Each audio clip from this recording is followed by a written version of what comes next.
द्वादशाक्षरशोभिनीं चतुर्वेदमयी वन्दे वेदविज्ञानवेदिकां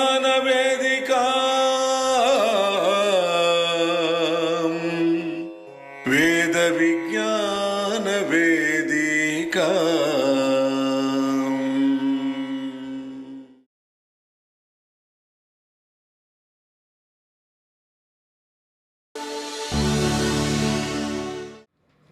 వేద విజ్ఞాన వేదిక, Andhra social and cultural association సంయుక్తంగా నిర్వహిస్తున్నటువంటి తరతరాల తెలుగు కవిత ధారావాహిక ఉపన్యాస కార్యక్రమం 85వ మాసం కార్యక్రమానికి అందరికీ స్వాగతం, శుభస్వాగతం.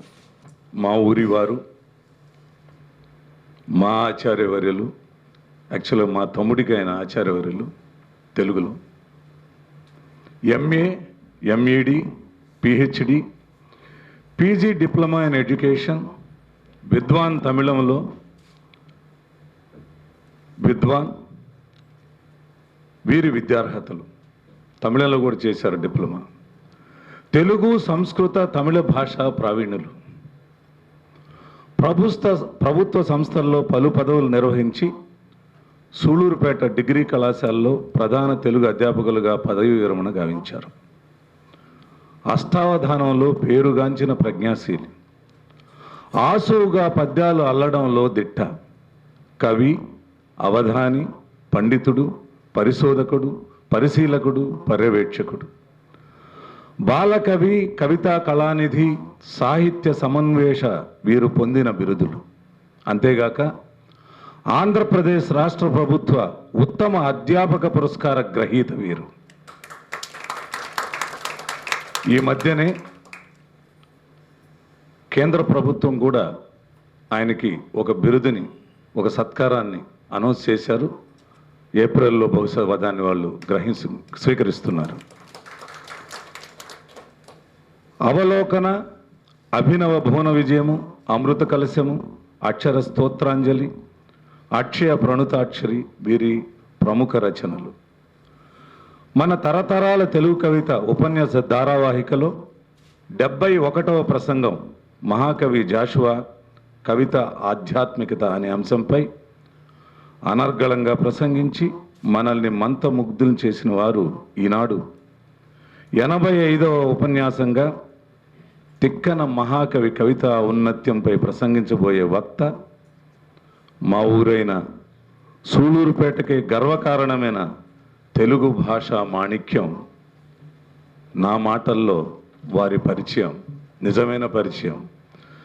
భారతావనిలో గగనసీమను ఛేదించు రాకెట్లాటకు పెట్టని కోట శ్రీహరికోట, అసుర సంహారిణి చెంగాళమ్మ పరమేశ్వరి, ఇస్రో రాకెట్లకు వేసెను బంగారు బాట. అనునిత్యం ప్రయోగాలతో అలసి సొలసిన రాకెట్ల ఆటగాళ్ళు సేదదీర్చుకొను చోటే సూళ్ళూరుపేట. అట్టి సూళ్ళూరుపేట నివాసి పృచ్ఛకుల వేటాడు అష్టావధానములో తాను దిట్ట. ధారణ శక్తిలో వారి మేధస్సు ఓ గండు చీమల పుట్టగా. పద్యాలు తీస్తుంటే వస్తూనే ఉంటాయి ఆయనకి. వారి పద్యముల పదములు మధువులు లికెడితేనటీగల తెట్ట. వారు అవాసు కవితా సలయేర్ల ప్రవాహమునకు ఎవరు వేయలేరు ఆనకట్ట. ఏ పూట కాపూట ఇంపైన సొంపైన రచనలందించు సుగంధాల పూలతోట. ఆ నోట ఈ నోట విని ఆసక్తి ఉప్పొంగి వేదిక వారిని రప్పించని చోట. డాక్టర్ ఆచార్య సూరపరాజు జనార్దనరావు గారి మాటలగును మన వీణులకు ఇంపైన పాటలీ పూట పాటలీ పూట. నమస్కారం. ఇప్పుడు వక్తను మనం సత్కరించుకుని తర్వాత కార్యక్రమంలోకి వెళ్దాం.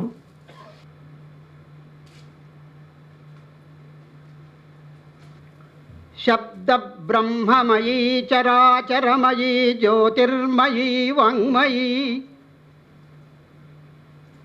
శబ్ద బ్రహ్మమయీ చరాచరమయీ జ్యోతిర్మయీ వాంగ్మయీ. నిత్యానందమయీ నిరంజనమయీ తత్వమయీ చిన్మయీ. తత్వాతీతమయీ పరాత్పరమయీ మాయామయీ శ్రీమయీ. సర్వైశ్వర్యమయీ సదాశివమయీ శ్రీత్వీయదేవీమయీ పాహి మాం. ఆహ్వానమును పంపి ఆప్యాయతను నింపి ప్రేమతో నన్నిలా పిలువనంపి. అవధాని రావయ్య అంజలిన్ గొనుమయ్య అని పిలిచి నన్నెంతో ఆదరించి. సంగీత సాహిత్య సౌహార్ద శిఖరాన సంగీత సాహిత్య సౌహార్ద శిఖరాన అనయంబు ప్రేమతో అలరి అలరి. కమనీయ రమణీయ కమనీయ రమణీయ కవితాస్రవంతిలో కాంక్షతో నిత్యంబు కరగి కరగి. సిరులు ఒలికించు ఈ మేటి తమిళనాట సిరులను ఒలికించు ఈ మేటి తమిళనాట. ఆంధ్ర భాషామ తల్లినే ఆదరించు. ఆంధ్రవరులార కవులార వరులార మనులార సాహిత్యాభి మాన్యులారా సత్కవితాభిమానులారా. అందుకొనరండి మత్కవితాంజలిది.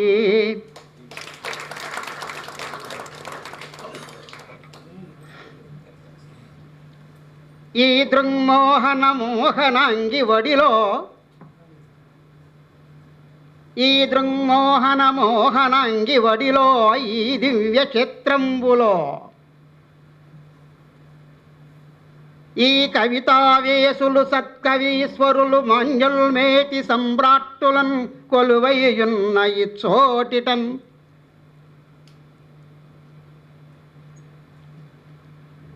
ఈ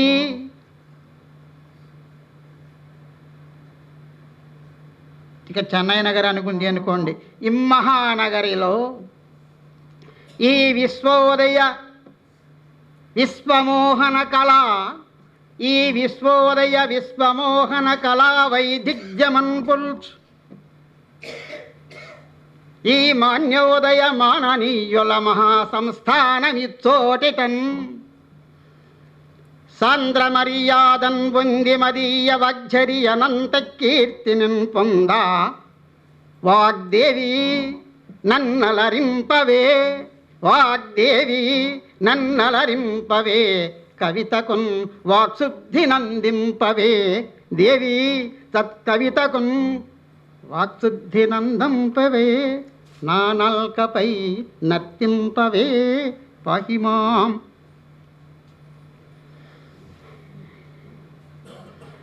అమితాఖ్యానక శాకలన్ బొలిచి అమితాఖ్యానక శాకలన్ బొలిచి వేదార్థామలఛాయమై సుమహద్వర్గ చతుష్క పుష్ప వితతిన్ శోభిల్లి. కృష్ణార్జునోత్తమ నానాగుణ కీర్తనాథ ఫలమై ద్వైపాయనోద్యాన జాత మహాభారత పారిజాతమరున్ ధాత్రీసుర ప్రాధ్యమై. ఆంధ్ర మహాభారతానికి అనువాదానికి మొట్టమొదట కలం పట్టిన మహాకవి నన్నయ్య గారు భారతాన్ని గురించి రాసినటువంటి మొదటి పద్యం ఇది. మహాభారతము స్వర్గలోకములో ఉండే పారిజాతముతో సమానమట. అక్కడ పారిజాతమైతే ఇది భూలోక పారిజాతమట మహాభారతం. అనితాఖ్యానక శాఖలన్ బొలిచి, ఆ చుట్టూ పారిజాత వృక్షానికి ఉండేటువంటి శాఖలు కొమ్మలే ఈ భూలోకములో ఉండే భారతంలో ఉండేటువంటి ఆఖ్యానాలట, కథలు. అనితాఖ్యానక శాఖలన్ బొలిచి వేదార్థామల ఛాయమై, ఆ పారిజాత వృక్షం అందించేటువంటి ఛాయ, నీడ, కాంతి అంతా కూడా ఇక్కడ భూలోకములో ఉండేటువంటిది వేదముల యొక్క తత్వాన్ని, పరమార్థాన్ని వ్యక్తం చేసేటువంటిదట ఈ మహాభారతం. సుమహద్వర్గ చతుష్క పుష్ప వితతిన్ శోభిల్లి, ఆ పారిజాత వృక్షము అందజేసేటువంటి పుష్పాలే ఈ మహాభారతములో ఇచ్చేటువంటి ధర్మ, అర్థ, కామ, మోక్ష అనే చతుష్క పుష్ప సచితట, పురుషార్థాలట. ఇక ఆ పారిజాత వృక్షం ఇచ్చేటువంటి ఫలం ఏమిటయ్యా అంటే కృష్ణార్జునోత్తమ నానాగుణ కీర్తనార్థ ఫలమై, ఆ కృష్ణార్జునుల యొక్క సంకీర్తన పరమార్థమే ఫలమట. మరి ఆ పారిజాతం అక్కడ పుడితే ద్వైపాయనోద్యాన, వ్యాసమహర్షి యొక్క ఉద్యాన జాత పుట్టిన మహాభారతం అని నన్నయ్య భట్టారకుడు భారతాన్ని ప్రారంభించే ప్రారంభములో చెప్పిన పద్యమి. ధర్మతత్వజ్ఞులు ధర్మశాస్త్రంబని, ధర్మతత్వజ్ఞులు ధర్మశాస్త్రంబని, అధ్యాత్మ విధులు వేదాంతమనియు. ధర్మం తెలిసిన వారు గొప్ప ధర్మశాస్త్రం అంటారట మహాభారతాన్ని. ఆధ్యాత్మికంగా ముందుకు వెళ్ళేటువంటి వాళ్ళు ఇది ఒక మహా ఆధ్యాత్మిక గ్రంథం అంటారట. నీతి విచక్షణులు నీతి శాస్త్రంబని, కవి ఋషభులు మహాకావ్యమనియు. నీతి తెలిసినటువంటి వారు, ధర్మాలకు తెలిసినటువంటి వారంతా ఇంతకంటే మహత్తరమైనటువంటి గ్రంథం మరొకటి లేదంటారట. లాక్షణికులు, లక్షణ శాస్త్రజ్ఞులు, అలంకారాలు, ఛందస్సు, వీటి మీద ప్రావీణ్యం కలిగిన వారు చూస్తే లాక్షణికులు సర్వలక్ష్య సంగ్రహమని, ఐతిహాసకులు ఇతిహాసమనియు. పరమ పౌరాణికులు బహుపురాణ సముచ్చయం బని మహింకుని ఆడుచుండ, వివిధ తత్వవేది వేదవ్యాసుడు ఆదిముని పరాశరాత్మజుండో. ఎన్ని విశేషణాలు పెడుతున్నారు చూడండి. వివిధ వేద తత్వవేది వేదవ్యాసుడు ఆదిముని పరాశరాత్మజుండో, పరాశర మహర్షి యొక్క కుమారుడు. విశ్వజనీనమై పరగచుండ చేసే భారతంబో, ప్రపంచవ్యాప్తంగా విశ్వము ప్రశంసించే విధములో వ్రాయబడినటువంటిది మహాభారతం అన్నాడు. నన్నయ్య కాలమి వేరు. ఆనాటికి భాషాపరంగా గాసడ వేసడే చదివి గాథలు త్రవ్యుడు నాడు. అందుకనే మొట్టమొదట ఆయన శబ్దాన్ని సంస్కరింపదలుచుకున్నాడు. ధ్వని ప్రధానము శబ్దమైతే శబ్దము నుండి వచ్చేదే అర్థము. ఈ శబ్దార్థముల యొక్క కలయికే పదబంధాలు. అందులోనే కవులుగా మేము ముందుకు వెళుతూ ఉంటాం. ఇక్కడ ఒక్క విషయాన్ని గమనించాలి మీరంతా. ఒక సుశబ్దానగానే ప్రయోగిస్తేనట కవి స్వర్గంలోక సుఖాలు కలుగుతాయట. ఒక అపశబ్దానగానే ప్రయోగిస్తే రవురువాది నరకాలు కలుగుతాయట ఆయన. ఏకశబ్దస్సు ప్రయుక్త సమ్యక్ జ్ఞాతే స్వర్గే లోకే భవతి అపశబ్దం ప్రయుంజానో రౌరవం నరకం వృజేత్. అపశబ్దాన్ని కానీ ప్రయోగిస్తే రౌరవాది నరకాలకు పోవాలట. అందుకనే నన్నయ్య భట్టారకుడు తాను రాయబోయేటువంటి మహాభారత రచనలో శబ్దాన్ని సంస్కరించాడు ముందు. ఈ సంస్కారం కూడా గొప్పదే అంటాడు ఆయన.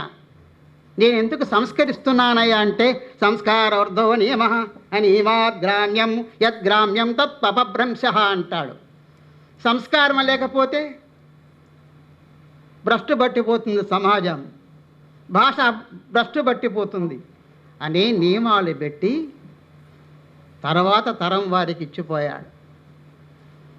ఆ నియమాలతో ఆయన ఇచ్చినటువంటి ఆ మహాతత్వంని తీసుకొని మన నెల్లూరివాడు మహాకవి తిక్కన పువ్వులు పూయించాడు, పంటలు పండించాడు, రత్నాలు మొలింపజేశాడు, ఒక మాణిక్యం మన ముందు పెట్టి వెళ్ళిపోయాడు మహాబాబు. సూత మహర్షి ఈ మహాభారతాన్ని వైశంపాయనుడు మొదట జనమేజయ మహారాజుకు వివరించాడు. తర్వాత నైమిషారణ్యంలో తపస్సు చేసుకున్నటువంటి ఆ మునీశ్వరులందరికీ కూడా ఆ సత్రయాగంలో సూత మహర్షి ఈ సౌనికాది మహామునులకు ఈ మహాభారతాన్ని తెలియజేశాడు. అంతా చెప్పిన తర్వాత ఒక మాట అంటాడు ఆయన, యదహాస్తి తదన్యత్ర యదహాస్తి తదన్యత్ర నన్యేయాత్ జగత్రయత్ అంటాడు ఆయన. యత్ ఇది యత్ అత్రి అంటే యత్ ఏదైతే అస్తి ఈ భారతములో ఉందో తత్ అది అన్యత్ర అస్తి మిగతా చోట్ల ఉండవచ్చు కాదనం. ఈ భారతములో ఉండేది మిగతా చోట్ల ఉంటుంది, కానీ ఎన్నో ఏత్ నతత్ క్వచిత్ యత్ నా అస్తి ఈ భారతము లేనిది ఏదైతే ఉందో నచత్ క్వచిత్ ఎక్కడా లేదన్నాడు. ఒకటే మాట. భారతములో ఉండేది ఎక్కడైనా ఉండవచ్చు, ఇందులో లేనిది మరి ఎక్కడా లేదంటాడు. ఇంత గొప్పగా చెప్పాడు చూడండి. ఇటువంటి మహాభారతాన్ని మన తిక్కన గారు ఆయన తిక్కన గారు నెల్లూరు వాడు ఎట్లయినాడనేది చివరిలో చెప్తాను. ఈ మధ్య ఆయన మీద నెల్లూరు సాహిత్య చరిత్ర వ్రాయమని చెప్పి గవర్నమెంట్ వారు నాకు 10-12 పుటల్లో రాసి పంపించండి అన్నారు. మరి రాసి పంపించాను. గెజెట్ పబ్లికేషన్ వస్తున్నది, ప్రతి జిల్లాల వారీగా ఇచ్చారు. నెల్లూరుకి నన్ను రాయమన్నారు, రాసి పంపించాం. అందులో కాస్త కొన్ని నేను కవిని కాబట్టి కొన్ని జోడించాను. అంటే ఇది ఈ చరిత్ర కాస్త ఏది చరిత్ర ఎన్న పులకింపగ సింహపురి చరిత్ర అంటూ ప్రారంభించి కొంత రాసి పంపించాను అనుకోండి. ఈ చరిత్ర రాసేటప్పుడు ఈ నన్నయ్య తిక్కన గారు నెల్లూరు వాడు ఎట్లయినాడు అనే విషయాల మీద కాస్త పరిశోధన చేసి జాగ్రత్తగా రాసాం కనుక ఇది చివరిలో మీకు చెబుతాను. ఈ నన్నయ్య నుండి సంక్రమించినటువంటి కవితా విన్యాసాన్ని తీసుకొని తిక్కన గారు మహాభారతాన్ని ప్రారంభించారు. తిక్కన గారికి 2 శిష్యులు ఉన్నారు, మూలఘటిక కేతన, మారణ. దశకుమార చరితంబు చెప్పినవాడు కేతన, మార్కండేయ పురాణాన్ని రాసినటువంటి వారు మారణ. అదే కొన్ని గ్రంథాలు ఉన్నాయి, వేరే గ్రంథాలు ఉండవచ్చు అనుకోండి. ఈ కేతన మారణలు తిక్కన గారిని గురించినటువంటి సర్వ విషయాలు తమ గ్రంథాల్లో మొట్టమొదట చేశారు. అవి లేకపోతే తిక్కన గారిని గురించి మనకు పూర్తిగా తెలియదు.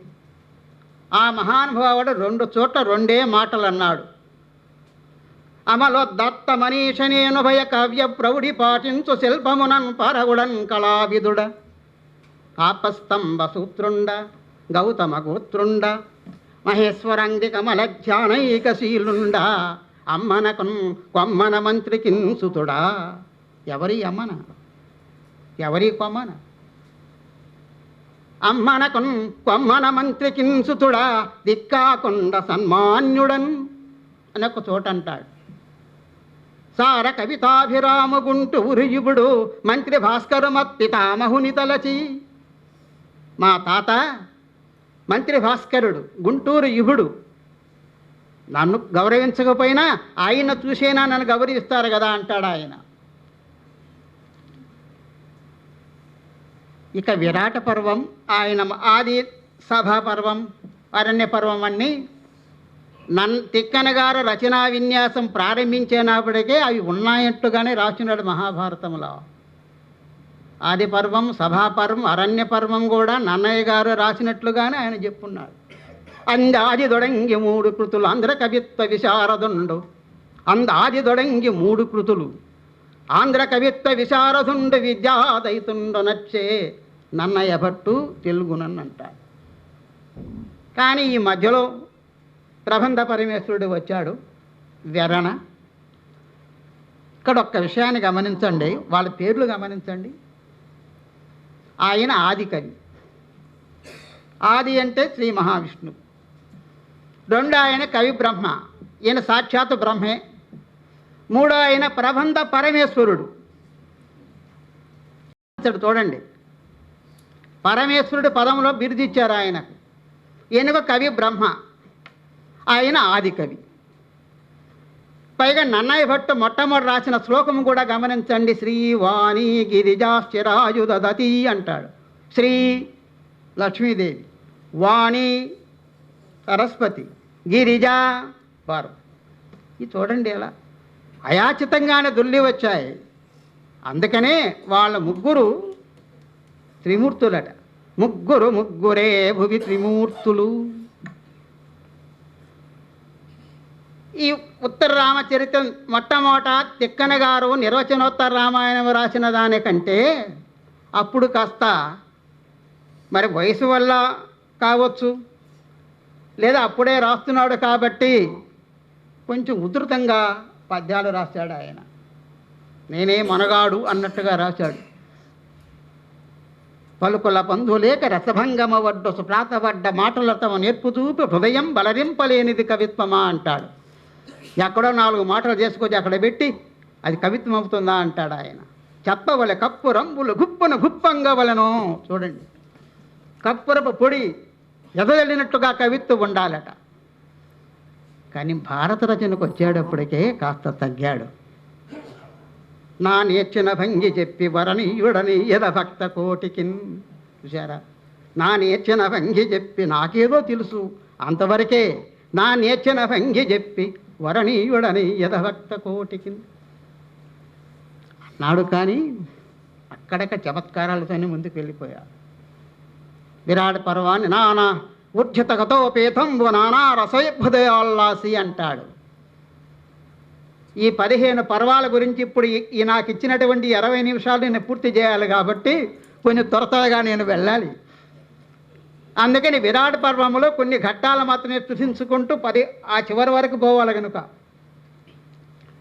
ఇందులో ప్రధానమైనటువంటి ఘట్టం అరణ్యవాసం, అజ్ఞాతవాసం మీకు తెలిసినదే.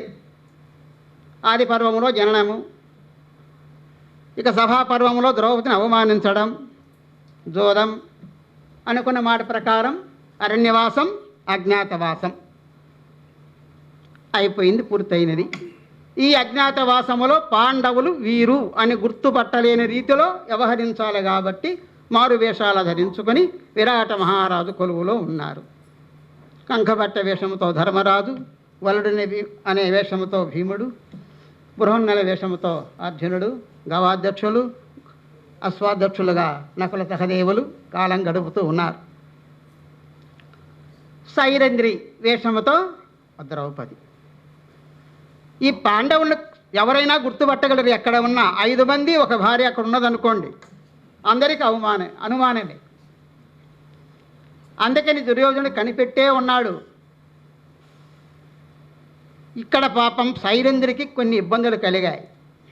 ఆ విరాట మహారాజు గారి భార్య సుదేష్ణ, ఆమె తమ్ముడు కీచకుడు. ఈమె అందాన్ని చూడగానే వాడు ఎంబడబడటం ప్రారంభించాడు. అక్కడ బయటపడకూడదు, పడితే అజ్ఞాతవాసం, అరణ్యవాసం మరల వెళ్ళాలి. ధర్మరాజుతో పోయి చెప్పింది, వీడు నా వెంబడబడుతున్నాడో బావోయ్ అని. సర్దుకో అన్నాడు ఆయన. ఏం చేస్తాడు పాపం? ఇక ఈ కీచకుడా అక్క దగ్గరికి వెళుతున్నాడు, ఆమెతో పరిచయం చేయమంటున్నాడు. ఆమెకు 5 మంది భర్తలు, జాగ్రత్త, కొంచెం మిగిలేవా నిన్ను నాశనం చేస్తాడంటే వాడు ఒప్పుకొనడు. వాడు సింహబలుడు. అసలు ఆమెతో పొందుకు లేకపోతే నా జన్మెందుకు అంటున్నాడు వాడు. ఇంతకంటే చాలామంది అందగత్తులు ఉన్నారు కదా అంటూ సుదేష్ణ, అబ్బో అవి లేరు, ఈమెలో ఉండే ప్రత్యేకత ఏమిటని తిక్కన గారు కూడా వరుసగా 7 సీస పద్యాలతో ఆ ద్రౌపది యొక్క అందాన్ని వర్ణించి విడిచిపెట్టాడు. ఒక్క పద్యం మాత్రం మీకు నేను చెప్పి దాటుకుంటాను. నెత్తమ్మిరేకుల మెత్తదనమును తెచ్చి, నెత్తమ్మిరేకుల మెత్తదనమును తెచ్చి అచ్చున పెట్టినట్లు అందముంది. నెత్తమ్మిరేకులు, ఎర్రని తామరేకులను తీసుకుని వచ్చి మెత్తగా చేసి అందాన్నంతా తీసుకువచ్చి అచ్చు పోసి మరలా ఏర్పాటు చేస్తే ఎలా ఉంటుందో అంతగా ఉంటుందట ద్రౌపది. చక్రవాకంబుల చందంబుగుని తెచ్చి, చక్రవాకంబుల చందంబుగుని వచ్చి కుప్పల పోసినట్లొప్పు మెరసి. పద్యమంతా పూర్తయితే కానీ అర్థం కాదు మీకు అక్కడ దేని గురించి చెబుతున్నాడని. చంద్రుని నుని కాంతి కందు చేర్చి కూర్చి బాగునకు చేసినట్లు కొమరు మిగిలి. చంద్రుని యొక్క ఆ మెత్తదానాన్ని నునుపునంతా తీసుకువచ్చి, కందు అంటే మచ్చున్నది చంద్రుడిలో, అది తీసేసి చేస్తే ఎలా ఉంటుందో కందునకు చేర్చి బాగునకు తెచ్చినట్లు కొమరు మిగిలి. అలికులంబుల తేనెటీగలు కప్పునంతయును తెచ్చి ఆ నల్లదనమంతా తీసుకువచ్చి నారు పోసిన ఎట్లో నవకమెక్కి. ఏవి వర్ణించింది ఏమిటి? అంగ్రితలములు. ఇది కొత్త ప్రయోగం తిక్కనగా తీసే పద్యములో. విషయమంతా చెప్పి క్రమాలంకారం వర్ణిస్తాడు మరల. అంగ్రితలములు కచములు కుచములు, అంగ్రితలములు కుచములు ఆమె యొక్క స్తనాలు, ఆమె యొక్క పాదాలు. ఆననంబు కచభరంబు. చూడండి, ఒక సంప్రదాయం ఒకటి ఉన్నది. దేవతలను వర్ణించేటప్పుడట తల నుండి కిందకు వర్ణించుకుంటూ రావాలట. మానవులను వర్ణించేటప్పుడు పాదాల నుంచి వర్ణించుకుంటూ వెళ్ళాలట. దేవతానాం కేశాధారభ్య వర్ణితే మానవానాం పాదాంగుష్ట ప్రభృత వర్ణితే. ఇది సంప్రదాయక అంటాడు. అందుకని ఇది మానవకాంత కాబట్టి ఏం చేస్తున్నాడు? మొట్టమొదట అంగితలములు పాదాల దగ్గరకు వచ్చాడు. తర్వాత ఏమున్నది? స్తనములు, ఆననంబు, కచిభరం, తల. ఇట్లున్న రుచిరమూర్తి, ఇన్నిటిలో ఈ విధంగా ఉండేటువంటి రుచిరమూర్తి సౌందర్యవతి అనుపమాన భోగములకు ఆస్పదముగాదే. ఇంతకంటే నాకే భోగాలు కావాలి? కాబట్టి అది ఎవది పేరయ్యేది, ఎప్పుడు ఎక్కడ ఎచ్చటుండు నాకు కావాలంటాడు. ఏం చేస్తుంది పాపం ఆవిడ? చివరకు ద్రౌపది, ఈ సైరింద్ర వేషములో ఉండే ద్రౌపది ఇక లాభము లేదు, చెప్పింది పాపం ధర్మరాజుతో, సర్దుకోమంటున్నాడు ఆయన. ఈ భీముడేమో పలకడు. చివరికి బెదిరించుదాం, చూద్దాం కాస్త నా భర్తలు ఇటువంటి వాళ్ళు అని కొంచెం ధైర్యం చేసుకొని ఒకరోజు ఎదురు తిరుగుతుంది కీచకుడితో. కీచక, నా భర్తలు 5 మంది, వాళ్ళు చాలా పరాక్రమవంతులు. అవసరపడిన చోట దీర్ఘ సమాసాలు ఉపయోగిస్తాడు తిక్కన. అందుకనే ఆమె కూడా తన యొక్క ప్రతాపం ఏమంటో చూపిస్తుంది.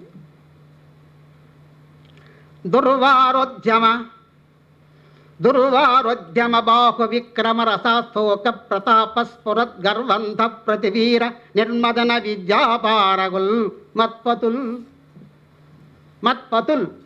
నా భర్తలు ఒక విద్యలో ఆరితేరిన వారు. నిర్మదన, మర్దన చేసే దాంట్లో ఎవరిని? ప్రతాప, గర్వ, అంధ. ప్రతాపముతో గర్వాంధులుగా మారి ఉంటారే, అటువంటి వారిని నిర్మదన, నాశనము చేసే విద్యలో పారగుల్, బాగా ఆరితేరిన వారు. గీర్వాణాకృతులు, దేవతారూపంలో ఉన్నారు. ఏ ఊరు? 5 మంది. నిన్ను ఇప్పుడు దోర్లీలన్ వ్యసంగిట్టి, అవలీలుగా చుట్టి, నీ మానము ప్రాణముంగొనుట తథ్యం విమ్యయి కీచక. నీ మానం, నీ ప్రాణం తీసుకువెళ్తాడు. నోరు మూసుకొని నా జోలికి రాకు అంటుంది. వాడు సామాన్యుడా? నా అతుల బాహుబలంబు నీకు తెలియదు. నా అతుల బాహబలంబు చనయంగా భవదీయ పతులే కాదు 3 లోకములందు ఎవ్వాడు లేవి నిక్కువం బిద్ది నమ్మమో నీరజాక్షి అంటాడు. 3 లోకాలలో ఎవడు లేడు. నీ భవదీయ పతులే కాదు. ఇలాగైనా చెప్పారు. మును చెడిన రావణాథుల కథ వినవే అంటుంది ఆవిడ. వివేక విహీన అంటుంది. కానీ వాడు మాత్రం విడిచిపెట్టాడు. ఇక సుదేష్ణ పాపం బాధపడుతుంది. పాత్ర చిత్రణ చేస్తాడు ఆయన. కళ్ళ ఎదుట కనపడేటట్లు చేస్తాడు తిక్కనగా. ఆమెట అయ్యో రాగరసమగ్నుడయ్యే సైరంధ్రి మీద ఈడు ఆ మీద పన్నాడు. ఏది ఏమగున ఏమిటో వలదు వలదన్న ఉడిగడి వాడే వీడు, వలదు తగదన్న ఉడిగడి వాడే వీడు వినడు. మాయ దైవమా నేనేమి చేయుదానా? నేనేం చేయాలి ఇప్పుడు? ఆ సైరంధ్రి ఇక లాభము లేదనుకుని భీముడు దగ్గరికి వెళ్ళి చెబుతుంది. భీమసేన, వాణి కడదేర్చవైతేని వాయుపుత్ర, నువ్వు కానీ వాణి కానీ చంపకపోతే నీవు కనుగన నువ్వు చూస్తుండగానే నీరైనా, ఉరి అయినా, విషమైనా, అగ్ని అయినా ఏదో ఒకటి నేను చేసుకొని మేను తొరగుదును, ప్రాణం తీసుకుంటాను, నీ ఇష్టం అంటాడు. అప్పుడు పాపం రౌద్రుడవుతాడు భీమసేన. కనుగొని కోపవేగమున కన్నుని నిప్పులు రాల, అంగములు కనలగా చంద్రఘర్మ జలలంబులు గట్ట నితాంతదంత పీడన గట దాస్యరంగ వికట భృకుటి చెటుల ప్రవర్తనర్తన. చూడండి ఆ పదాలు ఎలా నడుపుతాడో చూడండి. కన్నుల నిప్పులు రాల, కనుగొని కోపవేగమున, కోపం ఎక్కువైనప్పుడు కళ్ళలో నిప్పులు కనపడతాయట. కనుగొని కోపవేగమున కన్నులు నిప్పులు రాల, అంగములు కనలగా, ఆ శరీరములో ఉండే అవయవాలన్నీ కదిలిపోతున్నాయట. అంగములు కనలగా సాంద్ర ఘర్మ జలలంబులు గట్ట, చెమట బిందువులంతా శరీరమంతా పట్టిపోయిందట. సాంద్రఘర్మ జలలంబులు అక్కడ క్రమగా దంతపీడన రటదాస్య రంగ వికట భృకుటి చెటుల ప్రవర్తనర్తన అంటాడు. దంతపీడన, ఆ పండ్ల యొక్క కొరకటం, పటపటమనే కొరకటంతో భృకుటి, ఆ పైనుండేటువంటిది నర్తన, నాట్యం చేస్తుందట ఆ భృకుటి. ఘటన పరిణద్ధమూర్తి అయి, సరే వెళ్ళు రేపు వాడు అంతు చూస్తాను నేను. మరి యథాప్రకారం మాయమాటలు చెప్పిన ద్రౌపది నువ్వు ఏకాంతంగా రమ్మన్నది. సరే వాడు ఉబలాటంతో వచ్చాడు. అక్కడ ఆమె బదులు భీముడు పడుకొని ఉన్నాడు. ఇక్కడ యుద్ధం వీళ్ళిద్దరికి. కానీ వ్యాస భగవానుడు చాలా ఘోరంగా యుద్ధం చేశాడు అంటారు. కొట్టుకున్నారు, పెరిగారు అటు. కానీ తిక్కన గారు అక్కడ అనౌచిత్యం అని ఉన్నాడు. అది అజ్ఞాతవాసం కదా, బయటపడకూడదు కదా. అందుకని ఆయన తన వగుపాటు రుగిదురని సూతుడు, నేను బయటపడితే పరువు పోతుందని వాడట. సమయభంగమగునని కీచ భీముడు. సమయభంగం అజ్ఞాతవాసం అని వీడు. వారిద్దరు కూడా నిగూఢ ప్రహరణాలతో శబ్దం రాని రీతిలో గుద్దుకొని చంపాడట వాడిని. తిరిగి వెళ్ళాడు మళ్ళా ఎవరి దగ్గరికి? తమాషాగా ప్రశ్న రూపంలో అడుగుతాడు తిక్కన గారు. రచన ఆయనకి అది ఒక మహత్తరమైనటువంటి శక్తి ఆయనకు. ద్రౌపది దగ్గరికి వెళ్ళి అడుగుతాడు, చింతాశల్యము వాసినే. శల్యం అంటే ముళ్ళు. చింత అనేది ఉంటే అది ముళ్ళు మాదిరి గుచ్చుకుంటూనే ఉంటుంది. అది ఆ ఉపమానాలు గమనించండి. చింతాశల్యము వాసినే తీరిందా? మద్భుజోత్సేకంబు నీకెక్కినే. నా భుజి పలపరక్కరము నీకు నచ్చిందా? శాంతిని పొందిన రోషపావకుడు. ఇది కొత్త ప్రయోగం. పావకుడు అంటే అగ్నిదేవుడు. రోషం అనేటువంటి పావకుడు అగ్నిదేవుడు నీలో చల్లారేలా? శాంతిని పొందిన రోషపావకుడు దుశ్చారిత్రుని సూచితే. వారు దుర్మార్గుడు చూసేవి కదా ఏమైనాడు? సంతోషించితే. సంతోషమా నీకు? సరే, కీచక సంహారం అయిపోయినది. ఇక అక్కడ దుష్ట చతుష్టయం. మామూలు దుర్యోధనుడు, దుశ్శాసనుడు, శకుని, ఇంకొక ఆయన ఎవరు? కర్ణుడు. ఈ నలుగురు కలిసి మరలా ఆలోచన చేసి అజ్ఞాతవాసం జరుగుతుంది కదా, పాండవులను గుర్తుపడితే మరలా పంపించవచ్చు అనుకున్నారు. ఏగులు వారిని పంపించారు. ఆ ఏగులు వారికి మాట చెప్తారు, ఎక్కడ వర్షాలు కురుస్తాయో, ఎక్కడ సస్యశ్యామలంగా ఉంటుందో అక్కడ పాండవులు ఉన్నట్లుగా గుర్తుపెట్టుకో, దానికి కారణం ఆ మహాత్మ ధర్మరాజు అని చెప్తారు. ఈ విరాట మహారాజు కొలువులో కాస్త కనపడుతుంది పచ్చపచ్చగా అక్కడక్కడ. వాళ్ళు గమనించి పాండవులు అనేవాళ్ళు ఎక్కడ ఉంటే బయటకు వస్తారు అని మొట్టమొదట గోవులను విరాట మహారాజు యొక్క దక్షిణపు ముట్టడిస్తారు. అదే సమయంలో ఉత్తరము వైపు ముట్టడిస్తారు. ఆ దక్షిణ వైపు గోవుల కొరకు విరాట మహారాజు వాళ్ళంతా సైన్యాధ్యక్షులంతా వెళ్ళారు. ఉత్తరం వైపుకి ఎవరు వెళ్తారు? అదే సమయంలో 2 చోట్ల ముట్టడిస్తారు. ఉత్తర కుమారుడు ఉన్నాడు పాపం. వాడు ఎప్పుడు యుద్ధం అంటే తెలియదు, కౌరవులంటే తెలియదు. ఆ పేరు కూడా ఉత్తర గోగ్రహణ పేరు కూడా సరిగా పెట్టాడు తిక్కన. ఉత్తరం వైపు గోవులు కాబట్టి వీడి పేరు కూడా ఉత్తర. అందుకని వేగుల వారు చెప్పగానే ఏముంది నేను పోతాను గెలుచుకుని వస్తున్నాడు. ఎత్తున గొందు కౌరవుల ఎల్లరూ మార్కుని రేని గోవులందెత్తు ముహూర్త మాత్రమన తేరిక సారథి లేమి చేసి నా చిత్తమునందిచారమట. తేరిక నాకు రథం నడిపేవాడు లేడు, లేకుండా నాకేముంటుందంటాడు. సరే సైరంధ్రి చెప్తుంది, మా బృహన్నలు ఉన్నాడు, పోయి వాడు ఆడగాడు మగాగాడు, వాడిని తీసుకెళ్తాను నేను అంటాడు. పాపం ఈయన పెద్ద మనగాడైనట్టు అక్కడ. కాదు నీకు తెలియదు, అతను తీసుకుని వెళ్ళు అంటుంది. సరే తేరిక సారథిగమ్మని వెళ్తా. అక్కడ సైన్యాన్ని చూసేటప్పటికే భీష్ముడు, ద్రోణుడు, కృపుడు, అశ్వత్థామ, వేదాది వీరులంతా నిలబడుకున్న ధనుర్ధారులై ఉన్నాడు. అక్కడ తిక్కన గారు మహత్తరంగా వర్ణిస్తాడు. భీష్మద్రోణ కృపాది ధన్వి నికరాభీలంబు దుర్యోధన గ్రీష్మాదిత్య పటు ప్రతాప విసరా కీర్ణంబు శస్త్రాస్త్రజాలోష్మస్పార చతుర్విధోజ్వల బలాతుగ్రంబుదగ్రధ్వజాతిష్మత్వా కలితంబు సైన్యమో ఏం చేరంగ శక్తుండని.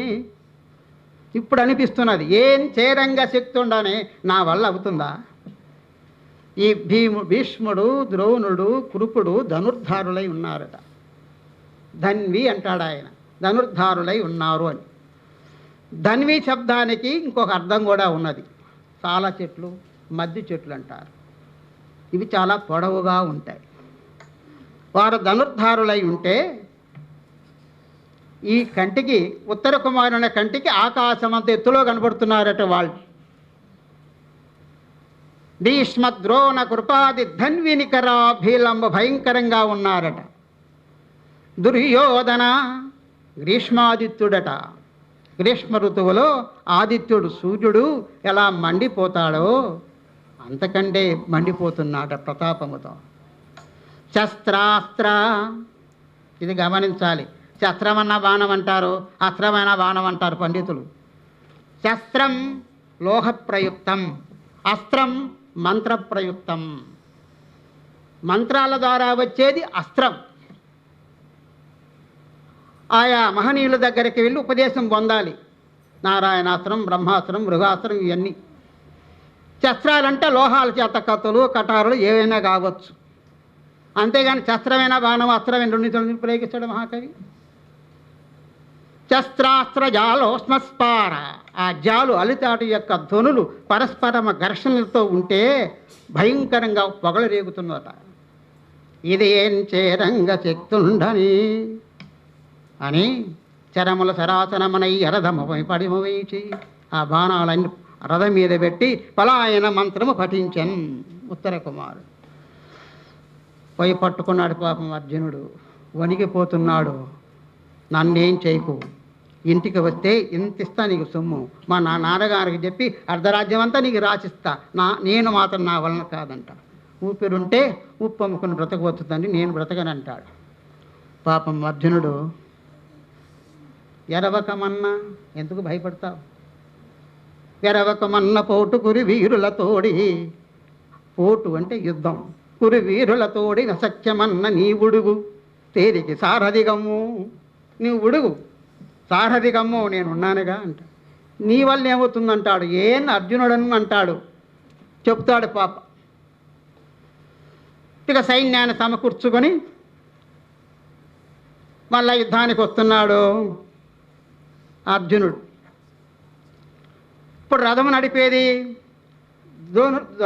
ఉత్తర కుమారుడు కాబట్టి, ఉత్తర అదుగో మా గురుదేవుడు ద్రోణాచార్యుడు, ఆయన ప్రక్కనే ఉన్నాడు చూడు, ఆయనే కృపాచార్యుడు. ఆయన ప్రక్కనే ఉన్న ద్రోణసుతుడు, అశ్వత్థామ, అడుగో దుర్యోధనుడు. ఇలా జాగ్రత్తగా గుర్తుపెట్టుకోమంటాడు. కాంచనమయ వేదికాకనత్కేతనోజ్వల విభ్రమము వాడు ద్రోణ కలశజుండు. కాంచనమయ వేదిగా కనత్, బంగారు అరుగు గుర్తుగా కలిగిన వాడట ఆయన కలశజుండో ద్రోణుడు. సింహలాంగూల భూషిత నవోభాగ కేతు ప్రంఖనము వాడు ద్రోణసుతుడు. సింహము యొక్క తోక గుర్తుగా కలిగినటువంటి రెపరెపలాడుతుండేటువంటి ఆ పతా కలిగినటువంటి వాడే ద్రోణసుతుడు, అభిమన్యుడు. కనుక కనుక ఇక తర్వాత కనక గోరుష, ఆవు ఎద్దు. కనక ఘోరుష సాంద్ర కాంతి పరిస్ఫుట ధ్వజసముల్లాసంబు వాడు కృపుడు కృపాచార్యుడు. లలిత కంబు ప్రభా కలిత పతాకా విహారంబు వాడు రాధాత్మజుండు కర్ణుడు. మణిమయోరగ రుచిజాల మహితమైన పడగవాడు పురుక్షితపతి, ఆయనకు పడగ. ఇక మహోగ్ర శిఖర ఘనతాల తరువగు శిడమువాడు సురనదీసూనుడు. ఎవరు? భీష్మాచార్యుడు. ఏర్పడ చూచుకొనుము, ఇది ముఖ్యం ఆ పద్యంలో. ఎవరెవరి ఏర్పాట్లు ఎలా ఉన్నాయో గుర్తుపెట్టుకో. ఓ భీష్ముడి దగ్గర కంటే పరిగెత్తుకుంటూ వెళ్ళాలి నువ్వు అని. ఏర్పడ సూచుకొనుము అంటాడు. చూచుకొను వల్ల ఆయన శత్రుత్వం ఉపయోగించలేదు, స్వార్థం ఉపయోగిస్తాడు అక్కడ. సూచుకొనుము ఇక్కడే డిసైడ్ చేసుకున్నట్టుగా చెప్తున్నాడు పాప. సరే, యుద్ధరంగం జరిగింది. సైన్యం ఆయత్తమవుతున్నది, వస్తున్నారు. అక్కడ భీష్ముడు వైపు చూశాడు ద్రోణాచార్యుడు. గురువర్య, వచ్చేవాడు అర్జునుడు. అయ్యో ప్రమాదం కదా, గడువు తీరిందా? వాళ్ళు గురుదేవులు కదా పాపం, ఆలోచిస్తున్నారు. గడువు తీరకపోతే మరలా పోవాల్సి వస్తుంది వీళ్ళు. వాళ్ళ యొక్క ఆ ఊపు, ఆ చూపు, ఆ రూపుకు చూస్తుంటే నిజంగా అర్జునుడే, లేకుండా ఇక్కడికి రాడు అని అంటుంటే భీష్మాచార్యుడు అంటాడు, గడువు తీరిపోయింది, అధిక మాసాలు వచ్చాయి, లెక్క ప్రకారం నిన్నటితోనే గడువు తీరిపోయింది కాబట్టి వచ్చాడు బయటికి. ధర్మరాజు ఊరకై పంపుతాడా? పంపడు అన్నాడు. అప్పుడు వచ్చడు ఆడు కల్హునుడు, అవశ్యము గెలుతు మనంగరాదు. ఊరు గెలుస్తావనుకుంటారేమో, వచ్చడు వాడు ఫల్గునుడు, చీల్చి చెండాడుతాడని ఇంకా అంటాడు పాపం. సింగం వాకడితో గుహంతరమును చేపాట్మయ్యుండి మాతంగ సూర్యతయూత దర్శన సముద్యక్రోధమై వచ్చునోజన్. సింగం వాకటితో, సింహమట ఆకలి బాధతో ఉండి ఉండి ఉండి ఒక్కసారి గుహ నుండి బయటికి వస్తే ఏనుగుల యొక్క గుంపు కనపడితే ఎట్లా విరుచుకుపడుతుందో, ఈ అరణ్యవాసము అజ్ఞాతవాసములో బాణాలన్నీ బయట పెట్టి పెట్టి పాపం ఒక్కసారి బాణాలు తీసుకుని వస్తున్నాడంటే పూర్తి చేస్తాడు మనల్ని. కానీ పరాక్రమాన్ని సింగముతో పోలుస్తారు ఎందుకని? మిగతా జంతువులు లేవా? గ్రాసములే కతృత్యన జరాకృశమైన విశీర్ణమైన ఆయాసమునైన నష్టరుచి అయినను ప్రాణభయార్త అయిన సంధ్రాసమదేవ కుంభ విసితగ్రహలాలత శైల సాగ్రహో గ్రేసర వాసమానముగు కేసరి జిన్న తృణంబు మేయుని. గ్రాసము లేక సురికిన, ఆహారము లేకపోయినా, జరాకృశమైన ముసలిదైనా, ఆయాసము వచ్చినా, నష్ట రుచి అయినను కాంతి విహీనమైన, సంత్రాస మద ఇభ కుంభ మదించిన మొదపటేనుగు యొక్క కుంభస్థలములో ఉండే పిసిత మాంసాన్ని గ్రహణ లాలస గ్రహించుటలో ఆసక్తికి చూపిస్తుందట అది. అందుకనే సింహముతో పోలుస్తారు. వచ్చాడు సింహము లాంటి వ్యక్తి అంటాడు. ఇంతలో ద్రోణాచార్యుడు చూశాడు, వ్యక్తి ఇక లాభం లేదనుకున్నాడు. అసలు మూల కారణం గోవులు కాబట్టి ముందు గోవులను దాటించాలనుకున్నాడు. 4 భాగాలు చేశాడు. ముందు గోవులు, కొంత సైన్యం రక్షణగా పంపించి వేశాడు. తర్వాత దుర్యోధనుడితో పిలుస్తాడు, దుర్యోధన నువ్వు ఉంటుంది ఇక్కడ, వెళ్ళు వెళ్ళు వెళ్ళు. వాడు అర్జునుడు నీ మీద పడతాడు. ఇక 4 భాగాలు చేసి వస్తే అప్పుడు చూపిస్తున్నాడు అర్జునుడు. ఉత్తరా అడుగు పోతూ ఉన్నాడు. ఎవరు? దుర్యోధనుడు. వాళ్ళంతా గురుదేవులు, వాళ్ళతో నాకు అక్కరలే. వీళ్ళంతా చిన్న చిన్న యోధులు. అసలు మూల కారకుడు వెళుతూ ఉన్నాడు. ఎవరో? దుర్యోధనుడు. రథాన్ని అక్కడికి పోనీ అంటాడు. ఆ చెప్పేటప్పుడు కూడా చూడండి, ఇది ఒక పెద్ద గట్టి మన, ఈ మన ముందడ గోగనంబుతో అది ఒక పెద్ద సేన అడుగోకురు రాదది పోవువాడు. ఇది నాటకీయత. ఇది ఒక పెద్ద గట్టి మొన. ఏదైనా తెలుగు పదాలే.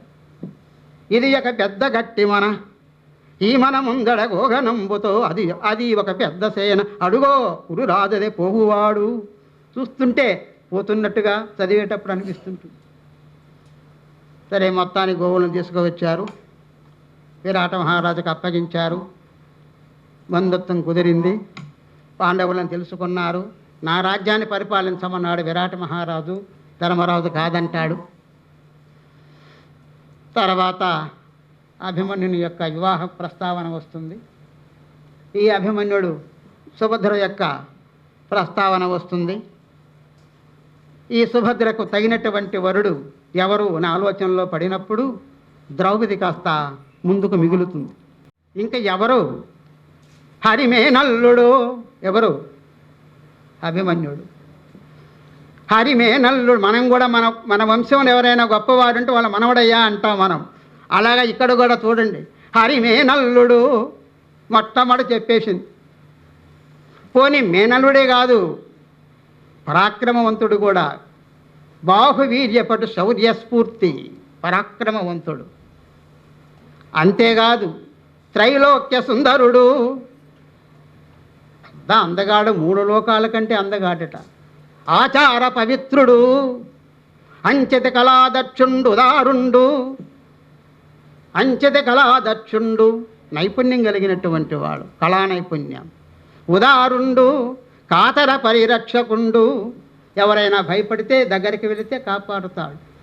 ఆర్యజన సమ్మతుడు, అందరి చేత మెప్పు పొందినవాడు. ఆర్యజన సమ్మతుడు, విద్యా వైభవోల్లాసి, చూడండి ఎన్ని లక్షణాలు.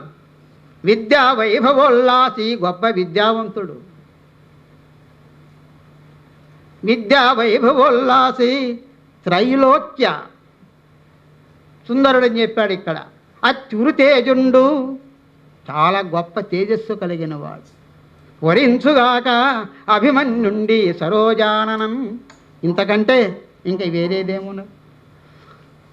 ఎప్పుడైతే వివాహం కుదిరిందో ఇక ద్రుపద మహారాజు కూడా పాండవుల వైపు వచ్చేశాడు. ద్రౌపదుడు ఎప్పుడైతే పాండవుల వైపు వచ్చాడో ఇక రాయభారం కుదురుతుంది. మహాభారతంలో పాండవులకు ఇవ్వవలసిన రాజ్యాన్ని వాళ్ళకి విచ్చేయమని పంపుతారు. మహాభారతంలో 3 రాయబారాలు ఉన్నాయి మనకు. మొట్టమొదటి ద్రుపద రాయబారం, రెండవది ద్రుపద పురోహితుని రాయబారం, రెండవది సంజయ రాయబారం, మూడవది కృష్ణ రాయబారం. ఒక వ్యక్తే 3 రాయబారాలు రాయాలి అక్కడ. మరి సామాన్యుడు సాధ్యపడుతుందా? ఆ ద్రౌపదుని యొక్క పురోహితుని యొక్క రాయబారం అంతా చదవండి, దాని తీరే వేరు. సంజయుని యొక్క రాయబారం చూడండి, దాని తీరే వేరు. కారణం,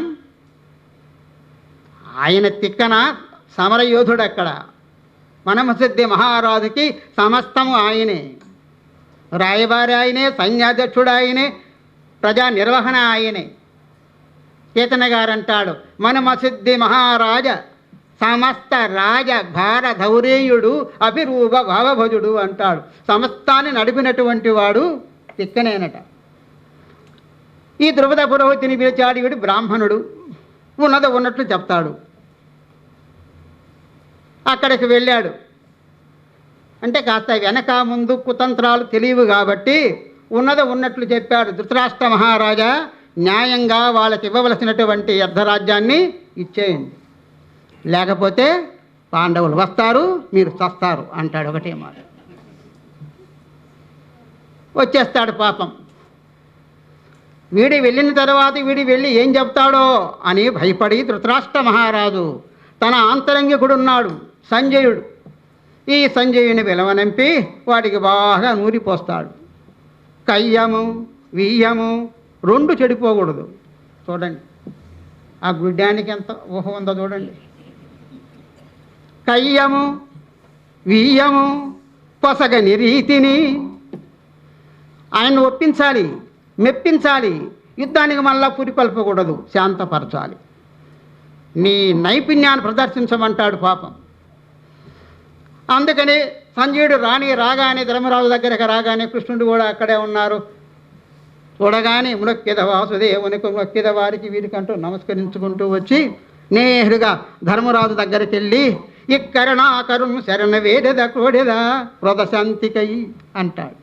ఈ శరణాకరుణ్ శరణ వేడెదా కోరేదా దేని కొరకు? క్రోధశాంతికై, కోపాన్ని తగ్గించుకోమని. అయ్యా మీరంటే ఎంత ప్రేమ మీ పెదనాన్నగారికి, మా ధర్మరాజు ఎలా ఉన్నాడు, మా భీముడు ఎలా ఉన్నాడు, ఇలా అడగమన్నాడు చెప్పుకుంటూ వెళుతూ ఉంటే, సంజయ ఆగు, ఆయనకు మాపై గల ప్రేమకు మేమిట్లున్నారము సంజయ అంటాడు. ఆ తిక్కన గలదా, మేమిట్లున్నారము సంజయ, పక్షపాత వృత్తి విడువమి. రాయబారిగా వచ్చావు, ఒకవైపు మాట్లాడుతున్నావు, సర్దుకో జాగ్రత్త అంటాడు. కాస్త భయపడతాడు సంజయుడు. అయినా బాగా ధృతరాష్ట్ర మహారాజు చెప్పి పంపించున్నాడు కదా. కానీ ధర్మరాజా నీకేమయ్యా, యుద్ధం జరిగితే మహావీరులంతా నీ వైపే కదా. పెట్టని కోట నీకు హరి, పెట్టని కోట ఇంకెందుకు, హరి వీళ్ళ పక్కన ఉన్నాడు, కోట అక్కర్లేదు, అదే పెద్ద కోట ఆయనకి. పెట్టని కోట నీకు హరి, భీష్ముడు పార్థుడు రణంభునం దొట్టని మంటలు, ఆరని మంటలు యుద్ధంలో. పెట్టని కోట నీకు హరి, భీష్ముడు పార్థుడునం రణంభునం దొట్టని మంటలు, ఆ కొలది ఏదులే సాత్వికయున్ కిరాట్ సాత్వికయున్ విరాటుడున్. విరాట మహారాజు సాత్వికి సామాన్యుల. చుట్టపు మేరు బుగ్రరణ శోభితుడు ఈ ద్రుపదుండు. చుట్టపు మేరు, ఇప్పుడు మేరు పర్వతం అంటే వాడు నీ బంధువు. ఉగ్రరణ శోభితుడు నిన్నిట్టిట్టనవచ్చునే అంటారు తిక్కన. నిన్నిట్టిట్టనవచ్చునే, ఇటు ఇటు చెప్పగలమా? నిన్నిట్టిట్టనవచ్చునే, నిన్ను హరునికైన నొల్లవుగాక చెవువకున్. ఈశ్వరుడు కూడా నిన్ను జయించలేడు స్వామి. ఆయన కోట, వీళ్ళు సామాన్యులు గారు. అటు విరాట మహారాజు, ఇటు ద్రుపద మహారాజు, అటు సాత్యకి అయ్యో బాబోయ్ అంటాడు. కానీ ధర్మరాజా అవతల వైపు కూడా ఉన్నారు, కాస్త జాగ్రత్తగా గమనించు అంటాడు. ఎవరు? కౌరవుల వైపు. ద్రోణుడు భీష్ముడును కృపుడు ద్రోణసుతుండును కర్ణశూన్యులును. చూడండి, ద్రోణుడు భీష్ముడును కృపుడు ద్రోణసుతుండును ప్రాణముల సుయోధనుని పాలిటికిన్. ఆ సుయోధనుని పాలిటికి ప్రాణములు, తమ ప్రాణమన్నా ఇస్తారు, ఆయన కాపాడుతారు. ఇక కుమారులు ఉన్నారు, తమ్ముళ్ళు ఉన్నారు, సహజన్ములు అజేయులు, అక్షీణ బలాయుతులు సుతులు, బాహ్లిక సోమదత్తులు ఆ స్థానువకైన ఓడరు వశంపె జయంపగ వారినేరికిన్. చూడండి, బాహ్లిక సోమదత్తులు ఈశ్వరుని కూడా జయిస్తారట. ఆ స్థానువకైన ఓడరు వశంబే జయంపగా వారినేరికిన్ అంటాడు. కాబట్టి ధర్మరాజా కాస్త అని ఆ మాట ఈ మాట చెప్పి తప్పించుకొని వెళ్ళాడు సంజయుడు. ఈ సంజయుడు పోయిన తర్వాత ధర్మరాజు గుబులు ఎక్కువైంది పాపం.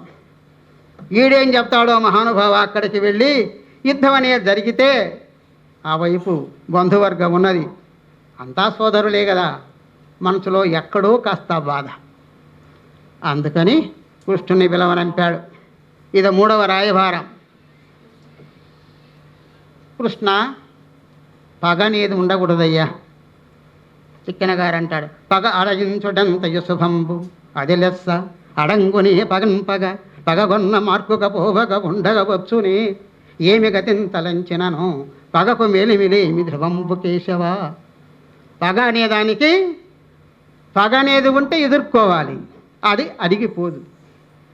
అడంగునే పగం పగ పగగొన్న మార్కుక ఊరక ఉండగవచ్చుని ఏమి గతింతలంచినను పగకు మేలిమి లేమి ధ్రువంబో. పగకు మేలు అనేది లేదు. కాబట్టి కృష్ణ, ఎందుకు ఎవరికొరికి రాజ్యాలు? ఏది శాశ్వతం? మా 5 మందికి 5 గ్రామాలు ఇచ్చినా చాలు. నువ్వు ఎట్లా చేస్తావో కుదుర్చుకుని రమ్మని పంపిస్తాడు పాపం. వీడు జగన్నాటక సూత్రధారి. ఎవరు? శ్రీకృష్ణుడు. సామాన్యుడా?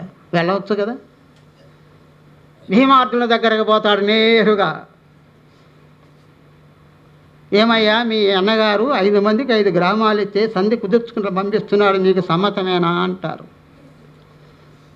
పాపం నిండు సభలో ద్రౌపదిని పరాభవించినప్పుడు ప్రతిజ్ఞలు చేసినటువంటి మహనీయులు వీళ్ళిద్దరు. పాపం ఎవరైతే ఆ ద్రౌపది ఎంటుకలు పట్టుకొని ఈడ్చినారో ఆమె యొక్క జుట్టును బట్టి ఈడ్చడము, బట్టలు వలవడము. అప్పుడు భీముడు ప్రతిజ్ఞ చేసి ఉన్నాడు, దుశ్శాసన యొక్క రొమ్ము చీల్చి రక్తం త్రాగుతాను. తన తొడపై కూర్చోమని కనుసన్న చేసినటువంటి దుర్యోధనుని యొక్క తొడలు విరుగగొట్టి తీరుతాను అన్నాడు. ఇక అర్జునుడు, నా గాంధీవాన్ని ఉపయోగించి ఆ దుర్మార్గులను నాశనం చేసి తీరుతానన్నారు. భయంకరమైన ప్రతిజ్ఞలు చేశారు వీళ్ళు. ఇప్పుడు వాళ్ళు పంపించాలి. అందుకని ఏమయ్యా పోయిరమ్మంటారా? మహాకవి తిక్కన కాబట్టి బయటపడ్డాడు, మన బోటోళ్ళు బయటపడలేం. తప్పరు పాండవులు అన్నమాటకు, తప్పరు పాండవులు అన్నమాటకు. మేమన్నమాటకు తప్పం, మా అన్నగారి మాటకు తప్పం. తప్పరు పాండవులు అన్నమాటకు. చూసారా, అది గొప్పదనం అంటే మహాకవుల యొక్క గొప్పదనం. ఏమి రాయాలి మనమైతే? ఏమి రాయాలి? ఎలా రాస్తాం? ఒక ముక్క చిన్న తప్పరు పాండవులు అన్నమాటకు. మా అన్నగారి మాటకు తప్పమని, మేమన్న మాటకు తప్పమని. ఇక ఏమున్నది, అసలైనటువంటి అమ్మగారి దగ్గరికి వెళ్తారు శ్రీకృష్ణుడు. పాపం ఈ పరాభవాన్నంతా భరించేటువంటిది ఆమెయే కదా. బట్టలు కొలిచిన నిండు చోళాలు, నిండు ముత్తైదు ఆవిడ. అక్కడికి వెళ్ళగానే ఒక్కసారి చూస్తుంది కృష్ణుడి వైపు. కోపం కట్టలు దంచుకుంటుంది ద్రౌపది. కృష్ణ, నా గొప్పదనం ఏమిటో తెలుసు కదా నీకు. వరమణ బుట్టితన్ భరత వంశముదొచ్చితి అందు పాండుభూ వరుణకు కోడలైతి. చూడండి, చెప్పుకుంటాం మా వంశము ఫలానానికి నేను కోడలన్నట్లుగా. వరమణ బుట్టితన్ భరత వంశముదొచ్చితి అందు పాండుభూ వరుణకు కోడలైతి జనవంజుల పుంజితి నీతి విక్రమ స్థిరులకు పుత్రులను పడచితన్ సహజన్ముల ప్రాపుగాంచితన్. అన్నదమ్ములు బలమున్నది. దృష్టద్యుమ్నుడు స్వయంగా సోదరుడు, మహాపరాక్రమవంతుడు. పాండవ సైన్యానికి అధ్యక్షత వహించినటువంటి వాడు ఆయనే. సహజన్ముల పుంజితి నీతి విక్రమ స్థిరులకు పుత్రులను బడచితన్ ఇన్నిట ప్రశస్తికి నెక్కిన దాననెంతయన్. ఇంత ఉత్తమమైనటువంటి వంశ సంజాతను నేను అని అట్టి నన్ను రాజసూయావృతం ఋషి అయిపోయిన బట్టిన వేణు బట్టి రాజసూయ యజ్ఞము చేసి పవిత్రమైన ఆవిస్సుతో ఈ తలంతా పూసుకున్నటువంటి నన్ను ఈ ఏ ఊరు చూడగా, ఎవరో వరుస ఉన్నారు అక్కడ, ఈ ఏ ఊరు చూడగా సభకు ఈడ్చే కులాంగన ఇట్లో నర్తురే. కుల స్త్రీని ఈ విధంగా చేస్తారా అని ఆ ఎంటుకలు ఇలా పట్టుకుని, ఆ జుట్టు ఎప్పుడు ముడయలేదు కదా ఆవిడ, అందుకని ఇలా చూపించి ఈ వెంట్రుకలు పట్టి ఈడ్చిన యాచేయి పోరులో దుససేను తనుబులు ఇంతెంతలై తునియలై తునియలై. చూడండి ఆమె కోపం. ఈ వెంట్రుకలు బట్టి ఈడ్చిన ఆచేయి ఎవరిది? దుస్ససేనుడిది. పోరిలో దుస్ససేను తనువు శరీరము ఇంతలై ఇంతింతలై తునియలై తునియలై రూపరి. రూపు అరి, మరలా అన్ని కలిపిన రూపం రాకూడదట, అట్లయిపోవాలట. పెనుగద పట్టిన భీమసేన పరాక్రమంబు కాల్పనే. ఎందుకు పెద్ద గద పట్టుకొని నిలబడుకున్నట్టు ఎప్పుడు చూసినా. పెనుగద పట్టిన భీమసేన పరాక్రమంబు కాల్పనే గాంధీవమును విల్లెప్పుడును ధరించును కర్రి నీ విక్రమంబు కాల్పనే. ఈ పక్క అర్జునుడు. ధర్మరాజును మాత్రం మనదు, గమనించండి అక్కడ. నేను రాజరాజు పీనుంగు కన్నార కానబడయమైతి వేణి కృష్ణ. రాజరాజు అయినటువంటి దుర్యోధనుని యొక్క పీనుగును చూడందే నా కళ్ళ మంట చల్లారదు. సంజయ్ చేసుకు వస్తావో, సమరం చేసుకుని వస్తావో నీ ఇష్టం అంటూ. అప్పుడు కృష్ణుడు అంటాడు, మృశ్చిర నేల ఏం కలుగా ముద్దియా. చూడండి ఆ పదాలు. మృశ్చిర నేల ఏం కలుగా, నేనున్నాను కదమ్మా, నువ్వెందుకు బాధపడతావు. యమ మహిష గంటిగా నినలము విన కౌతూహలుపడు కౌరవులకు సమ్మతి ఎగునే శాంతి వచనముల్ సంధి సూత్రముల్. యముని యొక్క మహిష దున్నపోతు యొక్క గంటం నినదం శబ్దాన్ని వినాలని ఆశపడుతున్నటువంటి కౌరవులకు సంధి సూత్రాలు శాంతి మంత్రాలు పనిచేయవు. యుద్ధం జరుగుతుంది, నీ భర్తలు జయిస్తారు, ఆ కౌరవులు నశిస్తారు. ఈ ఉద్యోగ పరములోనే మొత్తం చెప్పేస్తున్నాడు. భారత జరగబోయే కథ అంతా ఇక్కడ. యుద్ధం జరుగుతుంది, కౌరవులకు ఏం వినబడుతుందట? యమ మహిష గంటికా నినదము. యముడి యొక్క దున్నపోతు యొక్క ఆ గంట నినదము విన కౌతూహలపడు. కుతూహలపడేటువంటి కౌరవులకు శాంతి వచనములు సంధి సూత్రములు సమ్మతియగుని. రాయబారం పూర్తయినది. ఇక కృష్ణుడు బయలుదేరాడు రాయబారం. మొట్టమొదట కుంతీదేవి దగ్గరికి వెళ్తాడు. పాపం అరణ్యవాసం అజ్ఞాతం వ్యవసం చేస్తున్న పాపం హస్తినాపురంలోనే ఉంటున్నది పాపం కుంతీదేవి. కొడుకులంతా ఎలా ఉన్నా కానీ 13 సంవత్సరాలు గడిచిపోయింది. ఇక్కడ తిక్కన గారు ఎక్కడ లేనటువంటి కవితా తత్వాన్ని ఆవిష్కరించాడు ఆ పాత్ర చిత్రణలో. అక్కడ నేను ఎక్కువ చెప్పను కానీ నాకు కొంచెం చాలా కథ ఉన్నది పైన. అందువలన ఆయన వెళ్ళాడు. ఆ శ్రీకృష్ణ పరమాత్మను చూడగానే ఆమె అంటున్నదట, ఒక తల్లిగా ఒక అత్తగా ఆమె యొక్క బాధ చూడండి ఎలా ఉంటుందో. ఆయన ఎలా రాస్తాడు, దానతయాపరుండైన ధర్మతనూబు క్షేమమిట్లు పంచానన విక్రముండకు బకారికి భద్రమే అస్త్రశస్త్రా విద్యా నిపుణుండు క్రీడి సుఖియా కవల్ సమాధాన సమేతులే అక్కడ సాధ్వి ద్రౌపది దానికి సుఖం వ్యదానికి. చూడండి ఎలా అంటుందో, దానదయాపరుండైన ధర్మతనూబు క్షేమమిట్లు. దానపరుడు దయాపరుడు, ఆయన క్షేమం ఎట్లు అంటున్నది వచిత్ర క్రియ. ఎట్లయినా ఆయన క్షేమమే. కారణం దానపరుడు, ఆ ధ్వని రావాలి, అదే మహాకవుల యొక్క ప్రయోగం. దానదయాపరుండైన ధర్మతనూబు క్షేమమిట్లు, ఎట్లు క్షేమమే. పంచానన విక్రముండగు బకారు, ఈడున్నాడు సింహబలుడు, బకారి భీముడు భద్రమే. ఈడుతో జాగ్రత్త, క్రియ చూడండి, బకారికి భద్రమే అస్త్రశస్త్ర విద్య నిపుణుండు క్రీడి సుఖియా కవల్ సమాధాన సమేతులే అకట ద్రౌపది సాధ్వి సుఖం వ్యదానికి. తన నోట సాధ్వి అనే పదం ప్రయోగింపజేస్తాడు అక్కడ ద్రౌపది సాధ్వి సుఖం వ్యదానికి. సరే వెళ్తాడు, రాయబారం కుదరదు, అందరూ తెలిసిన విషయమే.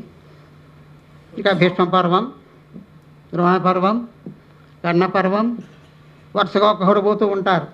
భీష్ముడు మాత్రం పొడుగానే అంపశయ్యకి వెళ్ళిపోయాడు. ఇక ద్రోణ పర్వంలో ద్రోణుడు గతించాడు. కర్ణ పర్వంలో కర్ణుడు యొక్క విషయాలు తెలుసు మీకు, అంతా నేను ప్రత్యేకం చెప్పనవసరం లేదు. హరియంగా కర్ణుడిల్గే ఆర్గుడు చేతన్ నరచేతన భువచేతన వరమడిగిన కుంతి చేత వాసవ చేత నీచే నాచే హరయంగా కర్ణుడిల్గే ఆర్గుడు చేతన్ అంటాడు ఆయన. ఆడు తర్వాత మిగతా పర్వం కర్ణ పర్వం అయిపోయింది. తర్వాత సౌప్తిక పర్వం, స్త్రీ పర్వం. మహాభారతాన్ని ఈ 18 పర్వాలను ఆది పంచకం అంటాం. ఆది పంచకం అంటే ఆది పర్వం, సభాపర్వం, అరణ్య పర్వం, ఉద్యోగ పర్వం, తర్వాత 5 పర్వాలు అన్నమాట. అంటే ఆది పర్వం, సభాపర్వం, అరణ్య పర్వం, విరాట్ పర్వం, ఉద్యోగ పర్వం. ఆది పంచకం అది. యుద్ధ షట్కము అంటారు. షట్కము అంటే 6 అన్నమాట. ఇవి ఏవయ్యా అంటే భీష్మ పర్వం, ద్రోణ పర్వం, కర్ణ పర్వం, శల్య పర్వం. అంటే భీష్మ పర్వంలో భీష్ముడు వెళ్ళిపోతాడు అంటే అప్పసైకి వెళ్ళిపోతాడు. ద్రోణుడు చనిపోతాడు, కర్ణుడు చనిపోతాడు. ఇక శల్య పర్వం, శల్యుడు అంటే ఆ శల్య పర్వంలోనే దుర్యోధనుడు, దుశ్శాసనుడు వీళ్ళంతా హతం. ఆ శల్య పర్వం అయిన తర్వాత సౌప్తిక పర్వం అంటే అశ్వత్థామ ఆ దుర్యోధనుడి యొక్క కోరిక మేరకు ఉప పాండవులను సంహరించడం.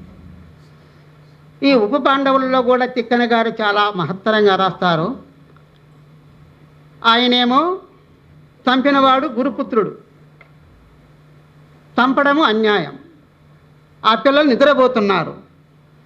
నిద్రపోతున్నటువంటి వ్యక్తులను చంపడం అనేది చాలా దుర్మార్గం. కానీ గురుపుత్రుడు ఏం చేయలేకపోయింది.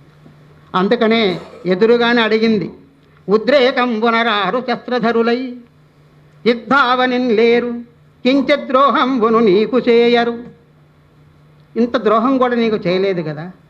భద్రాకారలు చిన్ని పాపలో రణప్రౌఢ క్రియాహీనులన్ నిద్రాసక్తుల సంహరింపనగట నీ చేతులెట్లాడెను. ఆ రసాన్ని అలా కుమ్మరించడం అన్నమాట. అకట నీ చేతులెట్లాడెను. కానీ శిక్ష తప్పదు. భీమా అంటుంది, వాడు చిగ మాత్రం తరుగుతాడు, ప్రాణంతో మాత్రము విడిచిపెడతాడు. ఇక తర్వాత శాంతి పర్వం, ధర్మరాజు మరలా పట్టాభిషేకానికి రావడం.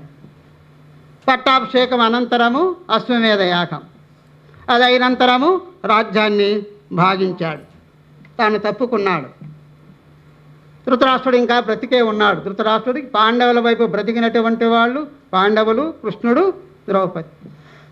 ఇక ఆ వైపు దుర్యోధనాథుల వైపు కృతవర్మ, కృపాచార్య, అశ్వత్థామ, వీళ్ళ ముగ్గురు. అందుకని ఇక ధృతరాష్ట్రుడు ఇక్కడే ఉన్నారు. ధృతరాష్ట్రుడు, గాంధారి, కుంతి వీళ్ళు బ్రతికున్నారు అక్కడ. అందుకని ధర్మరాజు పట్టాభిషేకానికి వెళ్ళిన తర్వాత భూభాగాన్ని విభాగిస్తాడు ఆయన. ధృతరాష్ట్ర మహారాజు దగ్గరికి వచ్చి, తండ్రి ఈ విధంగా చేశాను నేను అంటాడు. భవదీ ఆత్మజుడు ఆత్మజుండు గురు భూభారోద్వహుండయ్యే. భవదీ ఆత్మజుడు ఆత్మజుండు, నీ కుమారుడైనటువంటి అర్జునుడి యొక్క కుమారుడైనటువంటి పరీక్షణ్ మహారాజు అన్నమాట. భవదీ ఆత్మజుడు ఆత్మజుండు గురు భూభారోద్వహుండయ్యే. ఈ కురువంశానికి వహిస్తాడిక. యాదవ వంశోత్తరుడైన వజ్రునకో ఇంద్రప్రస్థ రాజ్యంబు గౌరవ దీప్తంబుగా ఇచ్చినాడా. యాదవ వంశోత్తరుడైనటువంటి వజ్రునకు ఇంద్రప్రస్థ నగరాన్ని పాలించుకోమని దారాదత్తం చేశాను. గౌరవ దీప్తంబుగా ఇచ్చినాడా, గౌరవప్రదంగా ఇచ్చేశాను. రక్షణీయంబులైనవి ఈ ఇండులు రెండు. ఈ పురు రాజ్యానికి రెండు వైపులా నిలబడతాయి. దృఢమప్పన్, తండ్రి నీవు మా మీద దయదలుచు అన్నట్టుగా చెప్తాడు. సరే ఆయన అంటాడు, ఇంకా నాకెందుకు నాయన చెప్పడము, నాదంతా అయిపోయింది, ఆశ్రమవాసానికి వెళ్ళాలనుకుంటున్నాను అంటాడు. పాపం రెండు కాళ్ళు పట్టుకుంటాడు ధర్మరాజు. తల్లియు తండ్రియన్ గురువు దైవము సర్వము నీవే నాకు. చూడండి, ఆయన ఆ చివరి దశలో కూడా తల్లియు తండ్రియన్ గురువు దైవము అరయంగ నాకు నీవే. అట్టి భూవల్లవ నీవు కానన నివాసమగోరి తనంగా ఎట్టునే ఉల్లము బట్టి హస్తిపుర నుండుదు. నేను ఏ విధంగా ఈ అస్తనగను ఉంటాను అంటాడు. తప్పదంటాడు. వెళతారు. ఆ ఆశ్రమవాసములోనే గాంధారి, ధృతరాష్ట్రుడు, తర్వాత కుంతి మరణం. తర్వాత మౌసల పర్వములో అయ్యగారు జగన్నాటక సూత్రధారి శ్రీకృష్ణుని యొక్క నిర్యాణం. తర్వాత మహాప్రస్థానం, తర్వాత స్వర్గారోహణం. ఇది మహాభారతములో ఉండేటువంటిది. ఎక్కడో కొంత అలా మీకు. ఇక తిక్కన గారు నెల్లూరు వాడు ఎట్లయినాడు అనేది ముఖ్యంగా మీరు తెలుసుకోవాలి. కారణం, మనమంతా తిక్కన గారి వారసులం, ఘనంగా చెప్పుకుంటున్నాం. కానీ తన వంశాన్ని గురించి ఎక్కడా ఆయన చెప్పలేదు. ఇంత చెప్పాను ముందే మీకు. అమలోద్ధత్త మనీషనే నుభయ కావ్య ప్రౌఢి పాటించు శిల్పమునన్ పారగుడన్. ఇది కథా విషయం. ఆపస్తంభ సూత్రుండ గౌతమ గోత్రుండ మహేశ్వరంగ కమల ధ్యానైక శీలుండ. ఈశ్వరుని యొక్క భక్తుడను. అమ్మనకున్ కొమ్మన మంత్రికిన్ సుతుడ. ఈ అమ్మన ఈ కొమ్మనగాన మనం జాగ్రత్తగా కనుక్కుంటే వంశనామము. దీన్ని మాత్రము ఈయన శిష్యుడైనటువంటి మూలఘటిక చేతన స్పష్టంగా చెప్పేశాడు. కొట్టరుపు కొమ్మనామాత్య కూర్మిసుత అని హెచ్చరించాడు. కొట్టరు వంశస్థులన్నమాట వీళ్ళు. కొట్టరువు కొమ్మనామాత్య కూర్మిసుతుడు ఎవరు? తిక్కన. తిక్కన గారే మరి ఒక చోట మంత్రి భాస్కరుడు మత్ పితామహుడు గుంటూరు యువుడు అన్నాడు. అంటే వీళ్ళ పూర్వీకులంతా గుంటూరు వాసవ్యులు. గుంటూరు ప్రభువుల దగ్గర కరణాలుగా మంత్రులుగా చేసినటువంటి వారు నియోగ బ్రాహ్మణులే. అంటే మా వాళ్ళు అన్నమాట, గర్వంగా చెప్పుకోవాలి మేము. కాబట్టి గుంటూరు ప్రభువుల దగ్గర పనిచేసినటువంటి వారు. అయితే అక్కడ వీళ్ళ వంశ మూల పురుషుడు మావినార్యుడు. ఆయనే సుంకాల ప్రగడ. ఆయన కుమారుడు అమాత్య కేతన మంత్రి పొంగవుడు. ఆయన కుమారుడు గుండశౌరి మంత్రి గుంటూరు ప్రాంతంలో. ఈ గుండశౌరికి ముగ్గురు కుమారులు, గుండన, భాస్కరుడు, మహేశ్వరుడు. ఈ భాస్కర మంత్రికి 4 కుమారులు: కేతన, మల్లన, సిద్ధన, కొమ్మన. ఈ చివరివాడు కొమ్మన. అక్కడ క్రమక్రమంగా గుంటూరు రాజ్యంలో చోళ ప్రభువుల యొక్క ప్రభావం తగ్గడము, నెల్లూరు చోళుల యొక్క ప్రభావం పెరగడంతో దూరదృష్టితో భాస్కర మంత్రి తన 3 కుమారులను తీసుకుని వచ్చి ఇక్కడ నియామకాలు జరిపించుకున్నాడు నెల్లూరులో. అక్కడ కొమ్మన తండ్రి అయినటువంటి భాస్కరుడు ఉన్నారు అక్కడ. ఇట్లా ఉంటే అప్పటికి మన తిక్కన గారు, తర్వాత చూద్దామనండి, ఇలా ఉన్నప్పుడు ఆయన ఏం చేస్తాడంటే, చనిపోయిన మంత్రి యొక్క భాస్కర మంత్రి చనిపోతాడు. పిల్లవాడికి వివాహం చేయాలి. కొమ్మన అక్కడే ఉన్నాడు. అన్నలేమో నెల్లూరులో ఉన్నారు. అప్పుడు ఈ అన్నలంతా కలుసుకొని నెల్లూరు ఆడబడుచైనటువంటి అమ్మను తీసుకువచ్చి ఈ కొమ్మనికి వివాహం జరిపించారు. హిందూ ధర్మదాయ సంప్రదాయ ప్రకారం మొదటి సంతానము పుట్టింట జరుగుతుంది కాబట్టి ఈ కొమ్మనకు, ఈ అమ్మనకు పుట్టినటువంటి బిడ్డ నెల్లూరు గడ్డపై పుట్టిన తెనుగు బిడ్డ, ఆయనే తిక్కన. అయితే ఈ తిక్కన గారు, మనుమసిద్ధి, వీళ్ళిద్దరు కూడా చిన్న వయసులో ఉన్నారు అక్కడ. అందుకనే ఆయనేమో రాజు, వీళ్ళంతా మంత్రులు కాబట్టి ఇలా స్వేచ్ఛగా విహరిస్తున్నారు. ఏ విద్యలైతే మనుమసిద్ధి మహారాజు నేర్చుకుంటున్నాడో చిన్న పిల్లవాడు ఉన్నప్పుడు ఆ విద్యలన్నీ తిక్కను కూడా నేర్చుకున్నాడు. అందుకనే గుర్రపు స్వారీ చేయగలడు, కళాన్ని త్రిప్పినంత వేగంగా ఖడ్గాన్ని తిప్పగలడంటాడు ఆయన. అన్ని విద్యలు నేర్చినటువంటి వాడు. కాస్త పెద్ద ఏమో ఏ నిన్ను మామయ్యనీయుడు, మామ అనేవాడు మనుమసిద్ధి మహారాజు. ఆయన్ను పెద్ద అయిన తర్వాత ఏ నిన్ను మామయ్యనీయుడు దానికి తగనిమ్ము కావ్య కన్యక, నీవా బ్రాహ్మణుడవున కుదరదు, నేను మామాని పిలుస్తున్నా కాబట్టి కావ్యము అనే కన్యకనన్నా ఇవ్వవయ్యా అని కోరుతాడు పాపం. దానికి తగనిమ్ము కావ్య కన్యక అని ఎత్తరనైన నదీరోర్ధర్త నృపోత్తముండు రామధరణీపతి తద్వృత్తము సంభావ్యమగుట ఉత్తర రామాయణోక్తి భుక్తుడనైతిన్ అంటూ నిర్వచనోత్తర రామాయణాన్ని రాసి ఆయనకు అంకితం ఇచ్చాడు. మహాభారతాన్ని మాత్రము ఇవ్వలేదు. కారణం కృతి పతిత్వం అర్థింపవచ్చిద తిక్క శర్మ అని హరిహరనాథుడు కలలో వచ్చి అడిగాడట, తిక్కనా నీ కృతి నాకివ్వయ్యా అని. ఆయనకి అంకితం ఇచ్చాడు.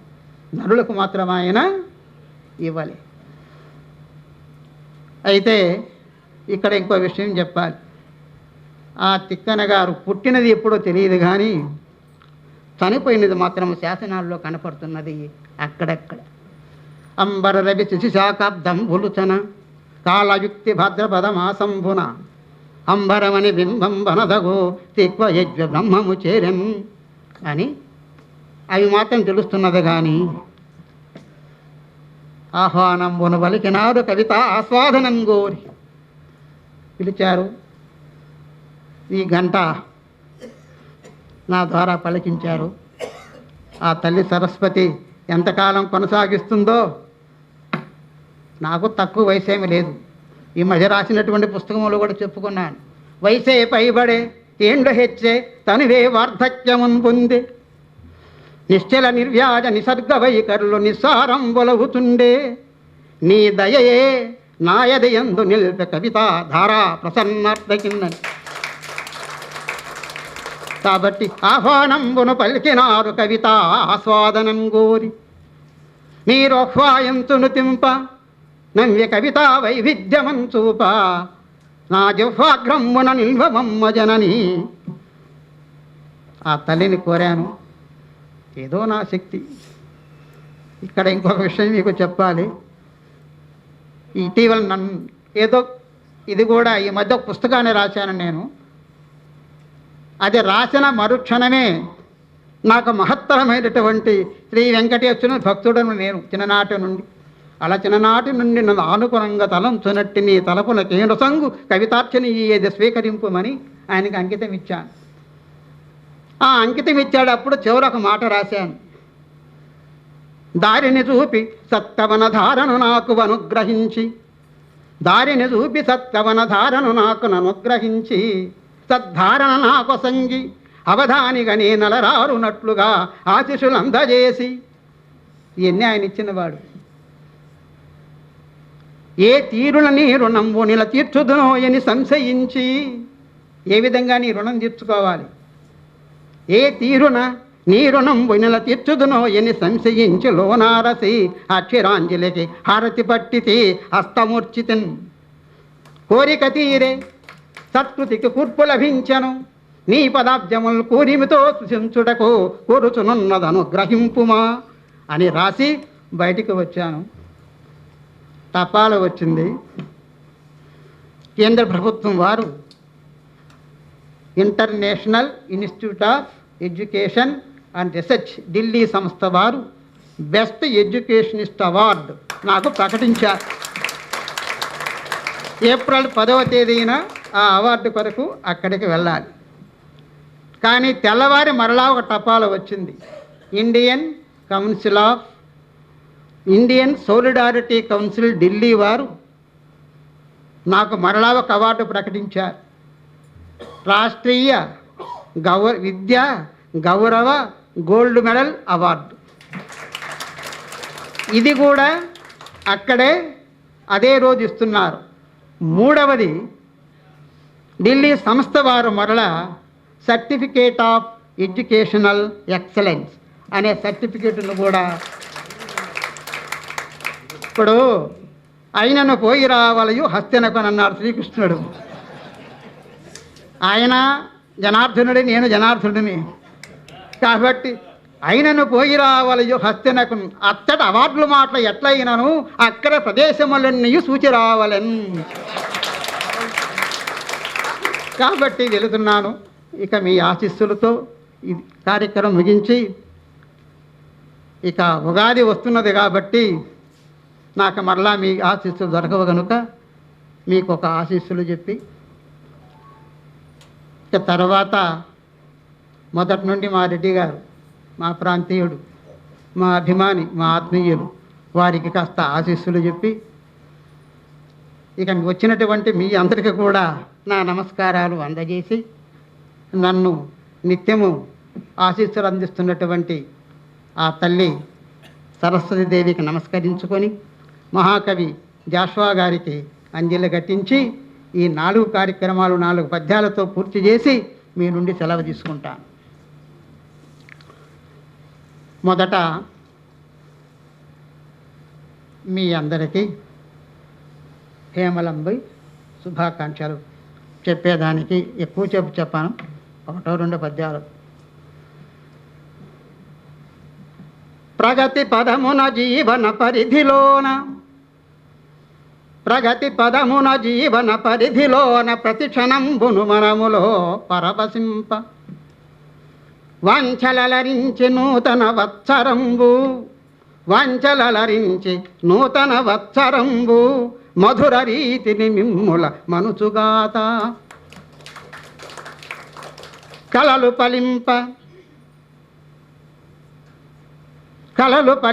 జీవితపు కాంక్షలు దీర, నిరంతరంబు నిర్మల హృదయాన రాగములు రాజల రమ్యరస ప్రసారముందలరెడి ఆర్ద్రతంబులకు ఆదరముందుచు హాయి పొందుచున్ కలకలలాడుడయ్యా కలకలలాడుడయ్యా కలకాలము నూతన వత్సరంబునన్. ఇక మహామహుడైనటువంటి తిక్కన సోమయాజి, ఆయన ఎక్కడ నేనెక్కడ, శతాంశము అంశములో శతాంశం మనం ఎంత, అందుకని ఆయనకు నమస్కరించాలి. ఏం చెప్పాలి ఆయనకి మీద మనం ఇప్పుడు? మహాకవి ఆయన. సార విహార ధీర సువరా, సార విహార ధీర సువరా సాహిత్య రత్నాకరా, సార విహార ధీర సువరా సాహిత్య రత్నాకరా, వీరా సత్కవితావతార కవిత, వీరా సత్కవితావతార కవితా శ్రీకార శ్రీకార సత్కారాకార పరోపకార గుణహార కొట్టరువు వంశాన్వయాకార దిక్కన శుభనామధేయ మహనీయా నీకు జోహార్లయా. ఇక మా రెడ్డి గారు ఉన్నారు. పెద్దవాణ్ణి బ్రాహ్మణుణ్ణి నమస్కరించకూడదు, అభివందనల కంటే అభినందనలు చెప్పాలి. ఆ తల్లిగారి చేత ఆయన కవితాభిమానం ఎక్కువ, సాహిత్యాభిమానం ఎక్కువ కాబట్టి ఆ తల్లిని అడిగి ఆశీస్సులు ఇప్పించింది. నేనేదో 2 మాటలు చెబుతాను. అమ్మా చదువుల తల్లి ఇమ్మామా రెడ్డి గారి కింపుగ ఇతటన్ కమ్మని నీ ఆశీస్సులు నెమ్మనమున నిలుచున్నట్లు నిండుగా నిపుడు.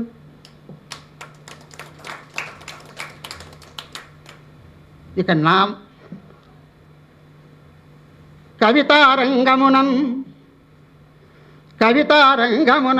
తన యశ కళ్యాణి రాణింప కవితారంగమునం తన యశ కళ్యాణి రాణింప మా జేకే రెడ్డి కొసంగదన్ మా జేకే రెడ్డి కొసంగదన్ మదాసీ పత్ర పుష్పాక్షతల్ మదాసీ పత్ర పుష్పాక్షతల్.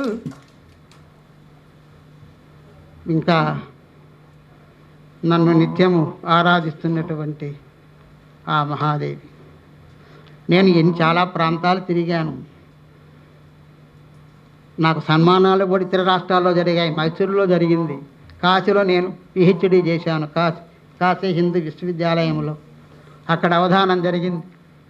అది మహావిద్వాంసులు. కాశీ అంటే సామాన్యం కాదు. అక్కడే నాకు సాహిత్య సమున్మేష బిరుదాంచతం కాశీ పండితులు వారే నాకు ఇచ్చారు. అందువలన ఇన్ని కార్యక్రమాలకు నాకు ఇంకా శక్తిని ఆపాదిస్తున్నది ఆ దేవి. కాస్త ఆ ఊహించగానే ఏదో ఒక శక్తి నాలో ఆవహిస్తుందన్నమాట. అక్కడ లేకుండా నా నోట ఆ మాట రాదు. అందుకని ఆమెకి నమస్కరించుకొని ఇక సెలవుది ప్రయత్నిస్తాను. అలనాడు అలనాడు అలనాడు నెల్లూరు అల్లూరు సఫలందు అలనాడు వల్లూరు నెల్లూరు సఫలందు ఆశీసులందించి అలరినావు. ప్రారంభములో అక్కడ మైసూరు నగరాన మాధుర్యమును పంచి మైసూరు నగరాన అష్టావధానం మైసూరు ఆస్థానం జరిగింది నాకు. మైసూరు నగరాన మాధుర్యమును పంచి మించిన ఖ్యాతి నందించినావు. జోరుగా కృష్ణదేవరాయ యూనివర్సిటీలో జోరుగా అనంతపూరులో నాడల వేట్కతో నన్ను దీవించినావు. కాశీ మహానగర కళ్యాణ సదనాన కాశీ మహానగర కళ్యాణ సదనాన నిండుగా నాలోన నిలిచినావు. అక్కడ చేయించలేం ఆ మాత్రం లేకపోతే. నిండుగా నాలోన నిలిచినావు. అమ్మ వాగ్దేవి నీదు దయామృతంబు అమ్మ వాగ్దేవి నీదు దయామృతంబు ఎప్పుడు ఏ రీతి నుండునో ఎవరికెరుక. ఇప్పుడు ఈనాడు ఇచ్చోట ఈ క్షణాన ఇప్పుడు ఈనాడు ఇచ్చోట ఈ క్షణాన జరిగినటువంటి సన్మాన సభకు నేను అర్హుడగునట్లు దీవించి అనుభవమ్మ అమ్మ వాగ్దేవి నీకిదే అంజిలమ్మ. ఓం సహనా భవతు సహనౌ భునత్తు సహ వీర్యం కరవావహై తేజస్వినావధీతమస్తు. ఓం సర్వేషాం శాంతిర్భవత్. ఓం సర్వేషాం సుఖినో భవత్. ఓం శాంతి శాంతి శాంతి. నేను ఆయన పరిచయం చేసిన మాటల్లో మీకు చెప్పాను, ధారణ శక్తిలో గండు చీమల పుట్ట, పద ప్రయోగంలో తేనెటీగల తెట్ట, వారి కవితా ప్రవాహానికి వేయలేరు ఆనకట్ట, సుగంధాల పూల తోట. ఇన్ని చెప్పా. ఏమైనా సంశయం ఉందా? అందులో అతిశయోక్తి ఏమి లేదు. ఒక్కసారి మనం అందరం లేచి ఆయనకి జోహార్లు అర్పించాలి. ఎంత చక్కగా గురుగారు